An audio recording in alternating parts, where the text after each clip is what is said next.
அதிமுக எம்எல்ஏக்களை வெளியேற்ற பிறப்பித்த உத்தரவு ரத்து செய்யப்படுவதாக சபாநாயகர் அப்பாவு தெரிவித்திருக்கிறார். முதலமைச்சர் வேண்டுகோளை ஏற்று அதிமுக எம்எல்ஏக்கள் மீண்டும் அவையில் அனுமதிக்கப்படுவார்கள் என்று சபாநாயகர் அப்பாவு தெரிவித்திருக்கிறார்.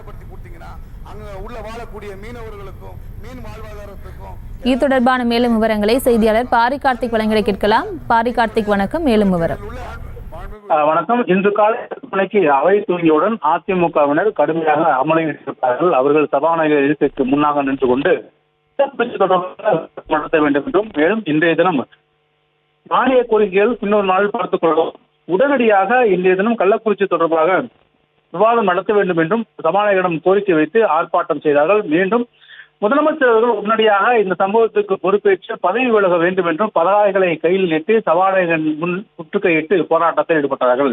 தொடர்ச்சியாக சபாநாயகர் அவர்களை அமரச் சொல்லியும் விவாதம் நடத்தலாம், தற்போது அமருங்கள் என்று சபாநாயகர் கூறியும் தொடர்ச்சியாக அதிமுகவினர் கடுமையாக போராட்டத்தில் ஈடுபட்டு வந்த நிலையில் சபாநாயகர் அவர்களை வெளியேற்றும்படி அவை காவலர்களை விட்டு வெளியேற்றும்படி உத்தரவிட்டார். தொடர்ச்சியாக அவர்கள் அவையை விட்டு வெளியே தூக்கி வரப்பட்டார்கள். குறிப்பாக அதிமுகவினுடைய எதிர்க்கட்சி துணைத் தலைவர் கூடிய ஆர்.பி. உதயகுமார் கொண்டுகட்டாக அவை காவலர்களால் வெளியே தூக்கி வரப்பட்டார்.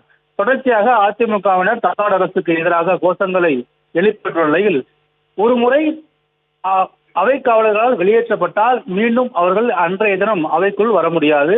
இதுதான் அடிப்படையில் ஒரு விதி இருந்தது. எனவே மேலும் ஒரு விதியை சுட்டிக்காட்டி சபாநாயகர் தற்போது மீண்டும் அவர்கள் அவைக்குள் வரலாம் என்று கூறியிருக்கிறார். பொதுவாக எதிர்க்கட்சிகள் வெளிநடப்பு செய்தால் மீண்டும் அவைக்குள் வந்து விடுவார்கள் சில நேரங்கள் கழித்து.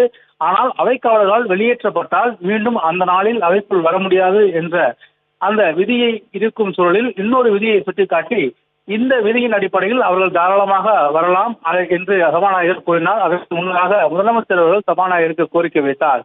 அந்த கோரிக்கையின் அடிப்படையில் எதிர்க்கட்சிகள் ஆக்கப்பூர்வமான கருத்துக்கள், மேலும் அவர்களை வெளியேற்ற இது அப்படியே போக வேண்டாம், எனவே சபாநாயகர் அவர்களுக்கு அனுமதி அளித்து மீண்டும் இந்த கேள்வி பதில் நிகழ்ச்சிகள் அவர் கலந்து கொள்ள வேண்டும் என்று முதலமைச்சர் சபாநாயகரிடம் கோரிக்கை வைத்த அடிப்படையில் விதிகளை தளர்த்தி தற்போது சபாநாயகர் மேலும் விதியை சுட்டிக்காட்டி அதிமுக உறுப்பினர்கள் தாராளமாக அவைக்குள் வந்து தங்கள் நிகழ்ச்சிகள் பங்கேற்கலாம் என்று சபாநாயகர்கள் தெரிவித்தார்கள். விவரங்களுக்கு நன்றி பாரி கார்த்திக். செய்திகளை உடனுக்குடனும் துல்லியமாகவும் தெரிந்து கொள்ள சப்ஸ்கிரைப் பண்ணுங்க.